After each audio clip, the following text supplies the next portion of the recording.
नमस्कार, मैं हूं अनुराधा प्रसाद। इतिहास की गवाही के सफर में हम 1984 के उस मोड़ पर पहुंच गए जहां इंदिरा गांधी के लिए एक तरफ कुआं था तो दूसरी तरफ खाई थी। उग्रवाद की आग में जल रहे पंजाब को इंदिरा गांधी अगर यूं ही छोड़ देती तो बेगुनाहों के खून से वहां की धरती लाल हो जाती। दूसरी तरफ इंदिरा गांधी अगर उग्रवाद को मुंहतोड़ जवाब देने के लिए सख्त कदम नहीं उठाती तो देश की एकता पर खतरा था। लेकिन वो इंदिरा गांधी थी जो एक बार फैसला कर लिया सो कर लिया, अंजाम चाहे जो भी हो।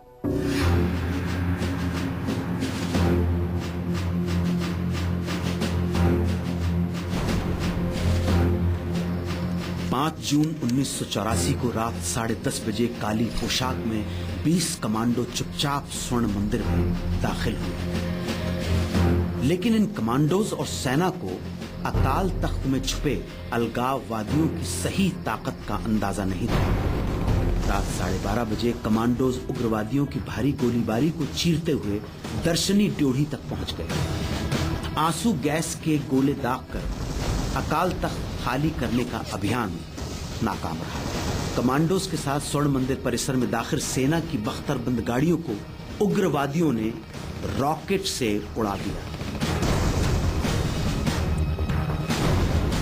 उग्रवादी ज्यादा नुकसान पहुंचाने में इसलिए कामयाब रहे क्योंकि उनके साथी मेजर जनरल शाहबेग सिंह थे, जिन्हें सेना की कमजोरियों का अच्छी तरह से इल्म था। आखिरकार 6 जून को तड़के 4 बजे अकाल तख्त के सामने के दरवाजे से सेना की 3 विजयंत टैंकों ने मोर्चा संभाल लिया। टैंकों ने गोले बरसाए। 6 जून की सुबह करीब 6 बजे 6.5 घंटे के ऑपरेशन के बाद अकाल तख्त से अलगाववादियों का सफाया हो गया। भिंडरावाला मारा गया। आर्मी का एक ऑफिसर था, उससे मैंने पूछा ये कैसे हुआ, तो उसने कहा कि भाई हमें ऑर्डर था कि 3 दिन के अंदर ये एक्शन खत्म होना चाहिए, लेकिन इनकी तरफ से जो हमको मुकाबला मिला तो उसमें हमें काफी कठिनाई हुई, तो हमें मजबूरन टैंक को अंदर लाना पड़ा। टैंक्स अंदर गए थे और टैंक से उन्होंने फिर गोलाबारी की अकाल तख्त पे, जिसमें भिंडरावाले, शाहबेग सिंह वगैरह सब मारे गए थे। ऑपरेशन ब्लू स्टार में बहुत खून बहा। स्वर्ण मंदिर के सफेद संगमरमर पर बारूद के निशान के बीच काली पोशाक वाले कमांडोज की लाशें बिछ गईं। सेना के 83 जवान शहीद हुए। 492 आम लोगों की जान गई। इसमें जो होना था भयानक खून खराबा हुआ और हमारा इतिहास इसका गवाह है कि उसके कितने दुष्परिणाम हमको झेलने पड़े। 6 जून की सुबह 6:30 बजे आर के धवन ने इंदिरा गांधी को ऑपरेशन खत्म होने की खबर सुनाई।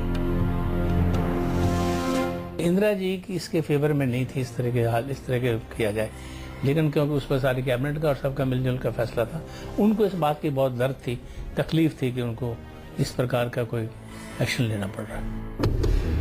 इंदिरा गांधी ने ऑपरेशन ब्लू स्टार की योजना बहुत गुप्त रखी थी।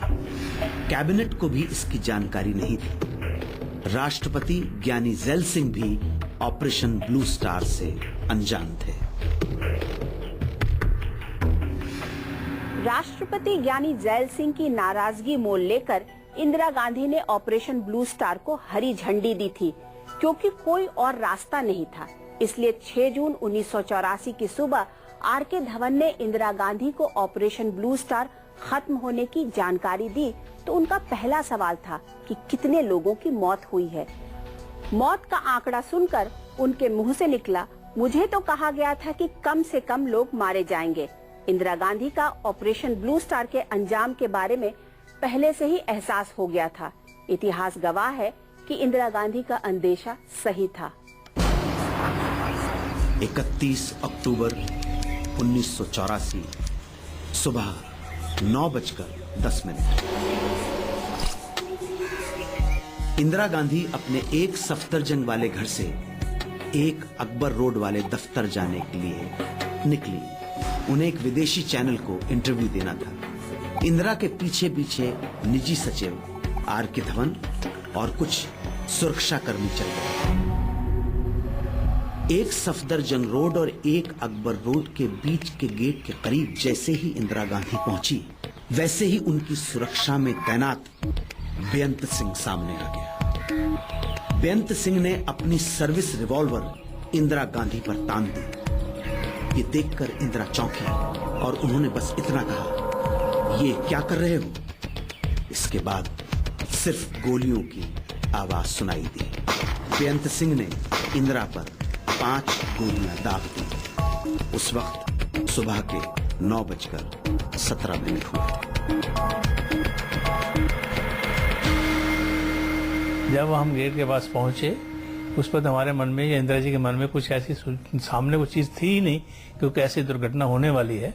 जब हम छोटे गेट के पास पहुंचे जो अकबर रोड की तरफ जाता है, उस वक्त वहां के जो सिक्योरिटी ऑफिसर था बेअंत सिंह, उसने अपने रिवॉल्वर से एकदम आंखें जब ऊपर सिर उठाया, आंखें उठाई दोनों ने, इंदिरा जी ने और मैंने भी, तो उसने गोली चलानी शुरू कर दी। उसने 5-6 गोलियां चलाई। उसके बाद इंदिरा जी वहां जमीन पर थोड़ी गिर गई और उसके साथ ही गिरते साथ ही जो सतवंत सिंह था जो यूनिफॉर्म में था, उसने अपनी स्टैंड गन से गोलियों की बौछार उनके ऊपर कर दी। एक का नाम सतवंत सिंह, एक का नाम बेअंत सिंह, केहर सिंह, बलबीर सिंह, और इनको मैं जानता था। सालों बाद मुझे पता लगा कि दादी की हत्या से पहले सतवंत सिंह, बेअंत सिंह और बाकी जो लोग थे वो दादी के ऊपर दिवाली के समय हथगोला फेंकना चाह रहे थे। बात समझ आई? दादी के ऊपर दिवाली में वो हथगोला फेंकना चाह रहे थे। और आप जानते हैं उसके बाद क्या हुआ? दादी की हत्या की। शायद इंदिरा को ऐसे अंजाम का एहसास था। एक दिन पहले उड़ीसा के भुवनेश्वर में इंदिरा अपने खून के कतरों से हिंदुस्तान को जिंदा रखने का ऐलान कर दिल्ली लौटी थी। मैं जीवित रहूं या नहीं रहूं, और जब तक मुझे सांस है तब तक सेवा ही नहीं जाएगी, और जब मेरी जान जाएगी तो मैं कह सकती हूँ कि एक खून का खतरा जितना मेरा है, तो एक खून एक भारत को जीवित करेगा। जिस वक्त इंदिरा गांधी को गोली मारी गई, उस वक्त सोनिया गांधी घर में मौजूद थी। गोलियों की आवाज सुनकर सोनिया दौड़कर बाहर आई। उनकी आंखों के सामने खून से लथपथ इंदिरा गांधी का शरीर था। वो चिल्लाई एम्बुलेंस, लेकिन वहाँ कोई एम्बुलेंस नहीं था। आनन फानन में एक एम्बेसडर कार में अपनी सास इंदिरा गांधी को लेकर सोनिया गांधी एम्स रवाना हुई। ये कार एक सफदरजंग रोड से निकली ही थी। वहाँ पहले से मौजूद पत्रकार ने अपने एक दोस्त को फोन कर दिया। तब दिल्ली में बीबीसी संवाददाता सतीश जेकब को एक दोस्त ने इंदिरा के घर से एम्बेसडर कार निकलने की बात बताई थी। दोस्त ने अनहोनी की आशंका जताई तो सतीश जेकब ने राजीव गांधी के सचिव विंसेंट जॉर्ज को फोन मिला दिया। विंसेंट जॉर्ज ने जो कुछ कहा वो रोंगटे खड़े कर देने वाला था। और वो बेचारा बहुत दुखी नजर आया मुझे। कहने लगा, यार सतीश, मेरा दिमाग काम नहीं कर रहा, समझ में नहीं आया ये सब कैसे हो गया। मैंने हुआ क्या? तो कहने लगा, कुछ नहीं, वो अपने दफ्तर जा रही थी तो बीच में ही ये 2 बॉडीगार्ड खड़े थे, उन्होंने उन पे गोलियां चला दी।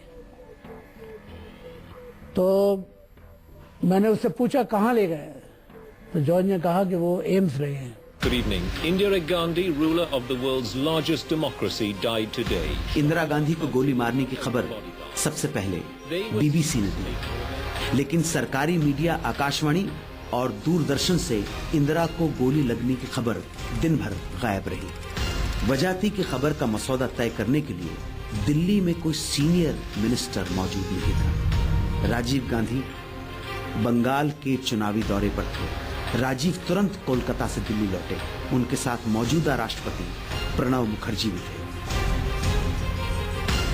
राजीव ने 2 घंटे का सफर विमान के कॉकपिट में बिताया और यहीं एयर ट्रैफिक कंट्रोलर ने बताया कि इंदिरा का निधन हो चुका है। On the aircraft, we listened to the news, and although they didn't say so, it sort of one felt that there were not many chances of her surviving. उनको admit किया, उनका एग्जामिनेशन वगैरह हो रहा था, तो वहाँ कुछ देर के बाद मुझे डॉक्टर बताओ। दोपहर करीब 4 बजे राजीव गांधी दिल्ली पहुंचे और सीधे पहुंच गए एम्स।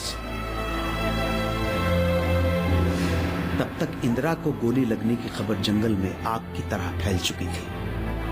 बीबीसी के जरिए ये खबर पूरी दुनिया में फैल गई।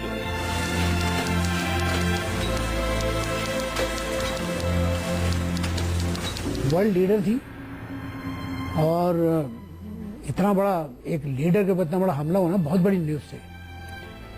तो उसके बाद मेरे पास टेलीफोनों की बौछार हो गई, टेलीविजन चैनल इंटरनेशनल बीबीसी के अंदर, लेकिन कंफर्म नहीं हुआ था कि उनकी हालत तो गंभीर है, लेकिन ये नहीं था क्या है। एम्स के बाहर इंदिरा को चाहने वालों की भारी भीड़ मौजूद थी। एम्स की 8वीं मंजिल की आईसीयू में इंदिरा गांधी का शव रखा था और 7वीं मंजिल पर कांग्रेस के बड़े नेताओं के जमघट में एक चर्चा जोरों पर थी। इंदिरा गांधी का निधन हो चुका था। देश बिना प्रधानमंत्री के नहीं चल सकता था। गम के इस माहौल में कांग्रेस को प्रधानमंत्री चुनना था।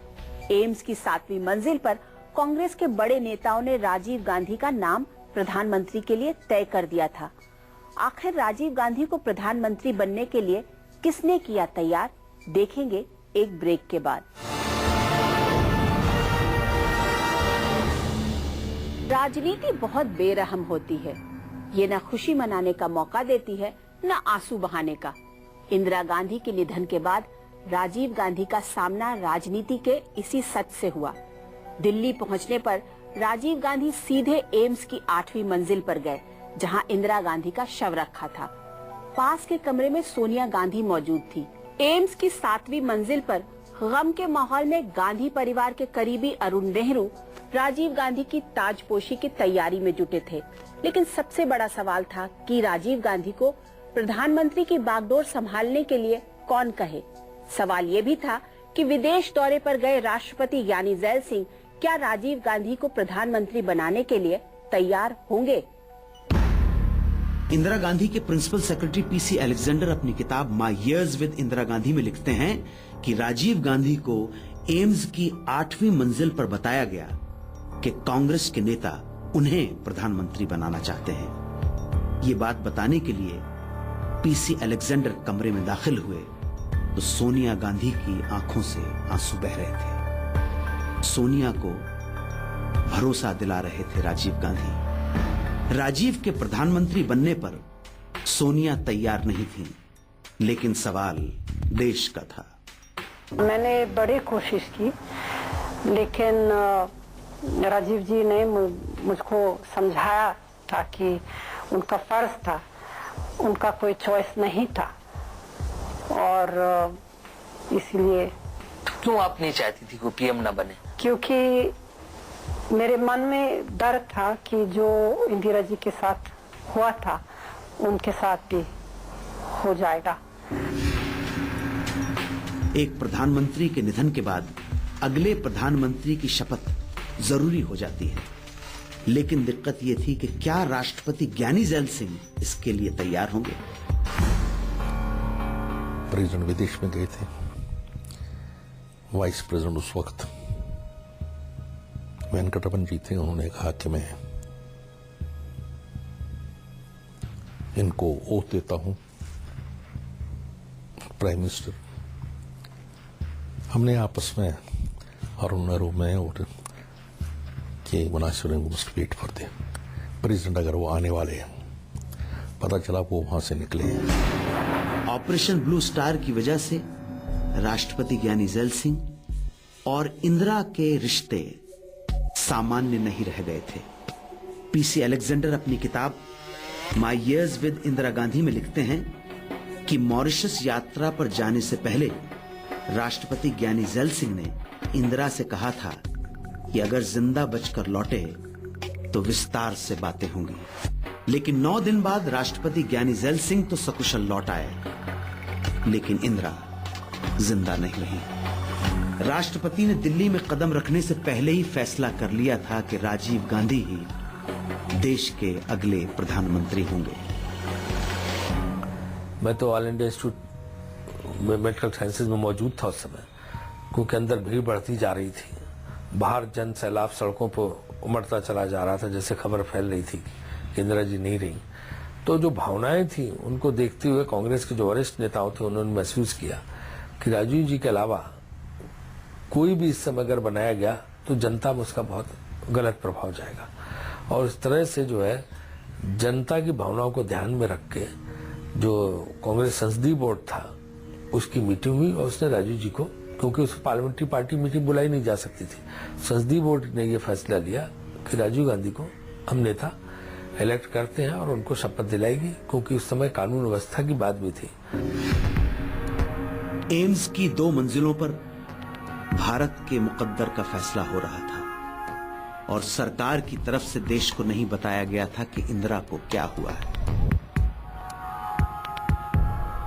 31 अक्टूबर को दिन भर दूरदर्शन और आकाशवाणी पर सिर्फ शोक संगीत की धुनें बजती रहीं। लेकिन जैसे ही एम्स में राजीव गांधी के अगले प्रधानमंत्री बनने और शपथ ग्रहण का कार्यक्रम तय हुआ, सरकारी टेलीविजन, दूरदर्शन और रेडियो से प्रधानमंत्री इंदिरा गांधी की हत्या की खबर प्रसारित हो गई।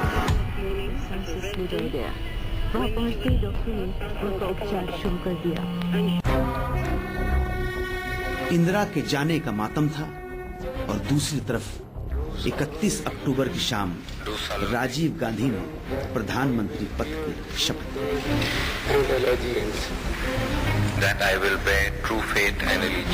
राजीव के साथ प्रणब मुखर्जी, पीवी नरसिम्हा राव, शिवशंकर और बूटा सिंह ने भी मंत्री पद की शपथ ली।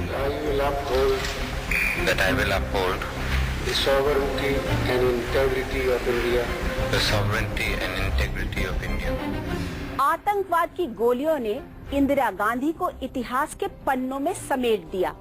वक्त की मजबूरी की वजह से जिस राजीव गांधी को राजनीति में आना पड़ा, उसी वक्त की हकीकत ने उन्हें प्रधानमंत्री की कुर्सी पर भी बैठने को मजबूर कर दिया। लेकिन इंदिरा गांधी के मौत के बाद देश में जो कुछ हुआ, इतिहास उसका भी गवाह है। लेकिन वो सब हम आपको दिखाएंगे अगले एपिसोड में। आप देखते रहिए News 24।